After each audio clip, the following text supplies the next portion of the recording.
ভোর রাত্রে যখন সাহরি খাইতে উঠবেন, সাহরি খাওয়ার পর ফজরের আজানের আগে আপনি 10 মিনিট 5 মিনিট একটু আল্লাহর কাছে ক্যাবলামুখী হয়ে হাত তুলে রুমের লাইটটা বন্ধ করে একটু আল্লাহর সাথে কথা বলবেন। মানুষের সাথে বহুত কথা বলছেন, আল্লাহর সাথে একটু কথা বলে দেখেন। আল্লাহর সাথে কথা বলার স্বাদ আছে ভাই, অনেকে জীবনে একবারও এই স্বাদ পান নাই। একটু কথা বলে দেখেন। ভোর রাতে সাহরি খেতে উঠলে 10টা মিনিট একটু হাত তুলে কথা বলেন। কিভাবে কথা বলবেন?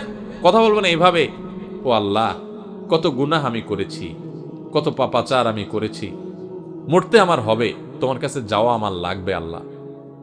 শয়তানের প্ররোচনা করেছি, এই রমজান মাস তুমি কত মানুষকে মাফ করে দাও।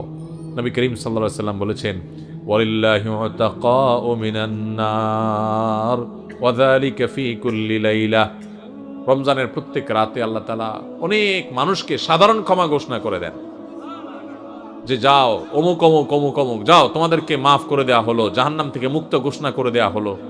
আল্লাহ কত মানুষকে আপনি সাধারণ ক্ষমা করে দিবেন।